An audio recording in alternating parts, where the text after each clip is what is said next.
ही आप हैं मेरे साथ में एक ऐसे सेशन पर जिक्र करने के लिए जो कि जिसका निरंतर अपडेट मिलते रहना जरूरी है। तो शॉर्ट एंड स्वीट तरीके से आज के सेशन में हम आपको कुछ अपडेट देने जा रहे हैं। हाल ही में प्राप्त जानकारी के अनुसार चीन के अंदर प्रतिदिन कोरोना मरीजों की संख्या बढ़कर के 3.7 करोड़ हो गई है।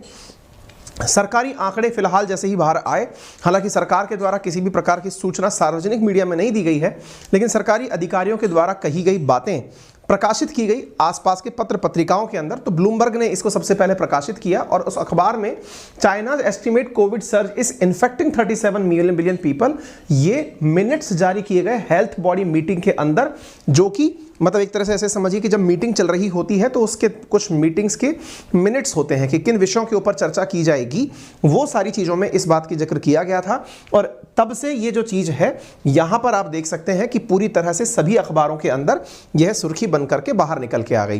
तभी तो भारत ने अपने द्वारा इसका एक मॉक ड्रिल का मतलब यदि स्थितियां हमारे यहाँ बिगड़ी तो हम क्या करेंगे वो करके देखा। कोविड इमरजेंसी रेस्पॉन्स के द्वारा हमने ये करके देखा है। और साथ में ये भी जानकारी निकल कर आई है कि भारत के द्वारा यदि मंगाया गया तो वहाँ पर दवाइयाँ भेजी जाएंगी। हम पूरी तरह से तैयार हैं। वहाँ पर दवाइयों की जो कमी हुई है वो फिलहाल के लिए एक चिंता का विषय बनी हुई है, उसी को ध्यान में रखते हुए यहाँ पर बातें की जा रही हैं। ठीक है, फिलहाल कुछ इस प्रकार की तस्वीरें देखी जा रही हैं कि स्कूल के अंदर या कॉलेजेस के अंदर बच्चे इस प्रकार से बोटेल्स लगा करके, अगेन मैं आपको फिर बता दूं, चीन की कोई भी खबर ऑथेंटिकेट खबर नहीं कही जा सकती तब तक किसी सरकारी समाचार में ना छपे। अब ये हम कहाँ से लाते हैं? तो ये हम लाते हैं या तो सोशल मीडिया से या विदेशी मीडिया से, या तो इन प्रकार की विदेशी मीडिया से जो अपने द्वारा कोई खबर लेकर के आ जाए, या फिर सोशल मीडिया से, क्योंकि अखबार के नाम पर चीन के द्वारा ग्लोबल टाइम्स चलता है, जिसके द्वारा वो जानकारी दे नहीं दे ये उसके ऊपर निर्भर करता है। तो वहाँ के जो स्वतंत्र पत्रकार टाइप के लोग होते हैं वो अपने द्वारा निजी जानकारियां साझा करते हैं। तो यहाँ के जो फिलहाल दृश्य देखने को मिल रहे हैं, इन्हें देख करके यहाँ की स्थिति के बारे में आकलन लगा पाना फिलहाल के लिए असंभव सा है। लेकिन फिर आप कहेंगे तो फिर हम इस पर विश्वास क्यों करें? हम इसलिए विश्वास करें क्योंकि सभी सरकारें और विशेष रूप से WHO इन्हीं तस्वीरों के कारण ही एक्शन लेने पर मजबूर हुआ है। अर्थात ये तस्वीरें भले ही चीन बाहर ना निकाले, लेकिन भारत सरकार इन्हीं के कारण एक्शन ले रही है। WHO इसी के कारण चिंतित है और दुनिया भर इसी के कारण सतर्क हो गए हैं। इसलिए आप इसको एज ए न्यूज समझें और जानें। 3 करोड़ 70 लाख से अधिक लोग कोरोना संक्रमित प्रतिदिन हो रहे हैं, ये जानकारी बाहर निकल कर आई है चीन की एक मीटिंग के अंदर। ठीक है, और ये जो आंकड़ा निकल करके आया है, इससे अंदाजा लगाया जा रहा है कि 20 दिनों में चीन की 18% आबादी कोरोना संक्रमित हो चुकी है, यानी बहुत तेजी से कोरोना का संक्रमण हो रहा है। ओमिक्रॉन का वेरिएंट BF7 ये संक्रमण फैला रहा है। हालांकि ये भी सकारात्मक खबर हम सबके लिए है, इससे पैनिक करने की आवश्यकता यूं नहीं है कि हमारे पास में BF7 का संक्रमण सितंबर से चल रहा है और हमारे यहाँ पर इसके संक्रमण के बावजूद कुछ भी अभी फिलहाल एज क्रिटिकल नहीं है जो कि हमको चीन से सुनने को मिल रहा है। IMA की अगर बात माने, इंडियन मेडिकल एसोसिएशन की अगर बात माने, तो भारत में लोगों की इम्यूनिटी, जो प्रतिरोधक क्षमता है, रोग प्रतिरोधक क्षमता है, वो तुलनात्मक रूप से बहुत अच्छी है। हम 95% तक या तो वैक्सीनेटेड हैं या फिर इम्यूनेटेड हैं। तो हम इसको ऐसे समझ सकते हैं कि इम्यूनिटी हमारी इस तरह की है कि कोरोना के इस वेरिएंट से लड़ने में हम फिलहाल के लिए सक्षम हैं। कोरोना के ये जो आंकड़े निकल कर आए हैं, इन्होंने पुराने सारे रिकॉर्ड्स तोड़ दिए हैं। सिंगल डे इन्फेक्शन की जो फिगर है वो कुछ इस प्रकार से है, जो कि इस मीटिंग के अंदर बाहर निकल के आया।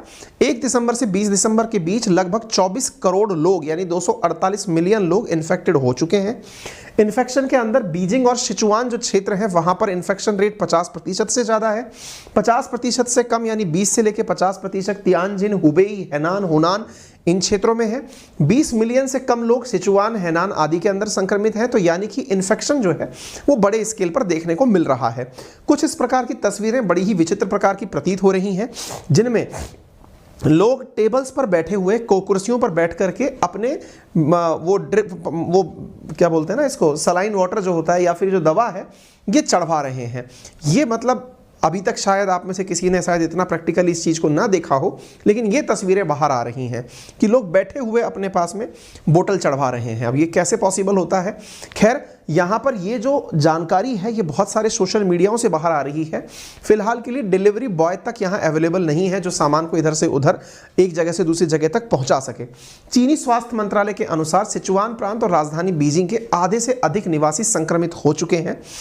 अब सबसे इंपॉर्टेंट बात यह है कि चीन की सरकार इस पर क्या कर रही है। चीन की सरकार फिर भी मार्केट को खोले जा रही है। क्या पता उन्हें इंडिया को देख करके यह समझ में आ गया कि मार्केट के अंदर, लोगों के अंदर जब तक कोरोना नहीं जाएगा तब तक सेल्फ इम्यूनिटी नहीं आएगी। हालांकि भारत ने यह सब काम तब किया जब हमने सबको वैक्सीनेटेड कर दिया। इनके यहाँ पर वैक्सीनेशन भी कम है और उसके साथ साथ लोगों को खुला और छोड़ा जा रहा है, जिसकी वजह से हालात जो हैं वो बद से बदतर हो रहे हैं। चीन के शहरों की इन्फेक्शन रेट आपके सामने है। कुछ बड़े शहरों में इन्फेक्शन रेट का आंकड़ा बहुत ही सरप्राइजिंग है।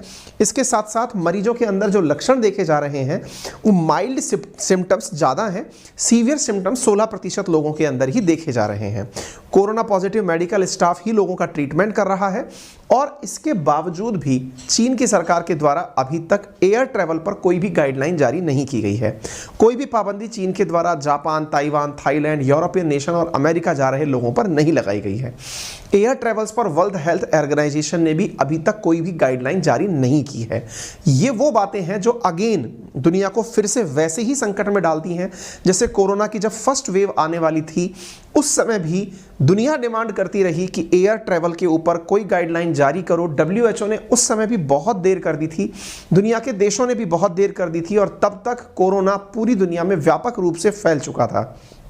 ये हालात जिस तरह से हमने पहले देखे हैं कुछ वैसे ही हालात फिर से देखे जा रहे हैं। चीन के अंदर जो मैसिव सर्ज देखा जा रहा है वो इस समय पर जो चीज़ें इम्यूनिटी बूस्ट करती हैं उनके अंदर है, जैसे लेमन है, पीचेस हैं, ये सब चीज़ें यहाँ पर बहुत ज़्यादा मात्रा के अंदर बिक रही हैं। कुछ ऐसी तस्वीरें भी बाहर निकल कर आई हैं कि लेमन को लेकर के लोग आपस में मार्केट में झगड़ रहे हैं। आपको पता होना चाहिए नेचुरल इम्यूनिटी के लिए जो विटामिन सी है ये बहुत अच्छा पदार्थ माना जाता है और उसका बहुत अच्छा सोर्स लेमन है और लेमन को ही यहाँ पर लेने के लिए लोग कुछ इस प्रकार से मार्केट के अंदर झगड़ते हुए दिख रहे हैं। अब ये कितना आपको समझ में आता है, इससे आप अंदाज़ा लगा सकते हैं। समटाइम्स हम लोगों को लगता है कि नेचुरल इम्यूनिटी के लिए क्या कुछ किया जा सकता है, तो विटामिन सी के प्रति जो दीवानगी है वो आपको यहाँ पर दो में दिख सकती है। ठीक है, ताइवान ने भी ये कहा है कि वो अपने द्वारा जो बल्क में दवाएं सेल हो रही हैं अब उनको होल्ड करेगा। असल में पैनाडोल नाम से दवा है जो ताइवान से सेल होकर के चीन जाती है, तो उसने कहा है कि भाई बहुत बड़ी मात्रा में लोग इसको मंगा रहे हैं जिसकी स्टॉकिंग हो रही है, तो हम इसको फिलहाल के लिए रोक लगाएंगे। इतना ही नहीं, चीन के अंदर आइब्रूफिन का कोटा भी जो है वो लिमिट कर दिया गया है। एक दवा है आइबुप्रोफेन और इसके अंदर हो ये रहा है कि लोगों का 6 टैबलेट से ज़्यादा टैबलेट यूज़ नहीं करने देना है। यानी कि ज़्यादा टैबलेट अगर यूज़ कर ली जाएंगी तो हो सकता है कि टैबलेट खत्म हो जाए और जिनको ज़रूरत है उनको टैबलेट ना मिल पाए, जिस वजह से भारत की तरफ से जो फार्म एक्सिल नामक कंपनी हमारा जो वो है संगठन है जो दवाओं को नियामक रूप से बाहर भेजता है, उसने कहा है कि हम पूरी तरह से तैयार हैं ड्रग्स को भारत से बाहर चीन में भेजने के लिए और हमने दुनिया को भेजा भी है। संकट से निपटने के लिए आइबुप्रोफेन या पैरासीटामोल जैसी दवाएं हमने कोरोना के काल में दुनिया को भेजी हैं और हम चीन को भेजने के लिए भी पूरी तरह तैयार हैं। अब जैसे ही चीन के दूतावास के द्वारा हमारे साथ में संपर्क स्थापित किया जाएगा, वी आर रेडी। उनके पास दवाओं की कतारें लगी हैं लेकिन हमारे पास दवा तैयार है। इतना ही नहीं, हमारे पास 80 लाख से ज़्यादा वैक्सीन भी तैयार है। अगर किसी भी प्रकार की आवश्यकता होगी तो हम उसको पहुंचाने के लिए पूरी तरह से तैयार है, ऐसा फार्मेक्सिल के चेयरपर्सन साहिल मुंजाल के द्वारा कहा गया। चाइना के हालात पर विदेश मंत्रालय के प्रवक्ता के द्वारा कहा गया कि हम इस पर पूरी तरह से पैनी नज़र बनाए हुए हैं। ये अपने आप में दिखाने के लिए पर्याप्त है कि इस कोरोना काल में भारत ने बहुत बड़ी मात्रा में दवाओं का एक्सपोर्ट किया है, तभी तो भारत का एक्सपोर्ट 146% इंक्रीज हुआ है। आप इसे यहाँ पर देख सकते हैं। BF7 का जो सब वेरिएंट है उसकी वजह से भारत के अंदर भी फिलहाल मॉक ड्रिल्स की जा रही हैं, यानी कि अगर हमारे यहाँ ये आया तो हम क्या करेंगे। इसी को ध्यान में रखते हुए यूनियन मिनिस्टर जो हैं उनके द्वारा भी, मनसुख मांडविया जी के द्वारा भी गवर्नमेंट हॉस्पिटल्स में विजिट किया जा रहा है और वहाँ जाकर के सभी चीज़ों को test, track, treat, vaccinate process के आधार पर सर्च किया जा रहा है कि क्या हम सब लोग सही तरीके से इसको इम्प्लीमेंट कर पाएंगे या नहीं। सितंबर में भारत में रोजाना औसतन 5000 से 7000 केस सामने आ रहे थे, लेकिन अब यह संख्या घटकर 150 रह गई है। ये हमें थोड़ा शांति देती है कि जहां संख्या पहले ज़्यादा थी अब वो घट गई है। दैट मीन्स हम लोग तुलनात्मक रूप से काफ़ी सेफ की तरफ हैं और ऐसी स्थिति में केंद्र सरकार का कहना है कि संक्रमण दर भारत के अंदर धीरे धीरे लगातार गिर रही है। 22 दिसंबर को तो यह मात्र 0.14% रह गई थी। यानी इंडिया के अंदर कोरोना की जो संक्रमण है वो तो और खत्म होती जा रही है। जहां वहां पर 50% से ऊपर चल रहा है, भारत में संक्रमण दर नीचे जा रही है। इसके पीछे का बड़ा कारण है कि हमारे यहाँ पर पहले से ही वैक्सीनेटेड लोग हैं हम, और फिलहाल के लिए हमारी वैक्सीनेशन काफ़ी सक्सेसफुल तरीके से काम में ली गई है। ठीक है, इसके साथ साथ हमारी तैयारियों के अंदर 81 लाख डोज हमारे पास स्टॉक में ऑलरेडी हैं। केंद्र के पास टीके की 81 लाख डोज स्टॉक में है और 68 लाख डोज हमारे पास में कोवैक्सीन की हैं। 2 दिन में बूस्टर डोज लगवाने वालों की संख्या रोज 31,000 से 39,000 हो गई है। देश में 18 वर्ष से अधिक के इतने करोड़ लोग जो हैं उनको वैक्सीन लगा दी गई है। ये सारी चीज़ें आपके सामने हैं। और राज्य सरकारें क्या तैयारी कर रही हैं? सीएम योगी ने टेस्टिंग और चिकित्सकों की संख्या बढ़ाने को कहा है। बिहार में 500 मरीजों के इलाज के लिए अस्पताल तैयार किया गया है। मध्य प्रदेश में सीएम ने कहा है कि स्वास्थ्य विभाग अलर्ट रहे। पंजाब में कोविड-19 की जांच बढ़ाने के निर्देश दिए गए हैं। सेंटर ने अपने द्वारा फ्रेश कोविड गाइडलाइंस इशू की हैं लोगों के लिए कि क्या क्या ध्यान रखें और किस प्रकार के रेस्ट्रिक्शंस को फॉलो करें। मसलन ये कहा गया है कि यदि आप विदेश की यात्रा कर रहे हैं या फ्लाइट से यात्रा कर रहे हैं तो जरूरी हो तो यात्रा करें। विशेष रूप से सोशल डिस्टेंसिंग का ख्याल रखें।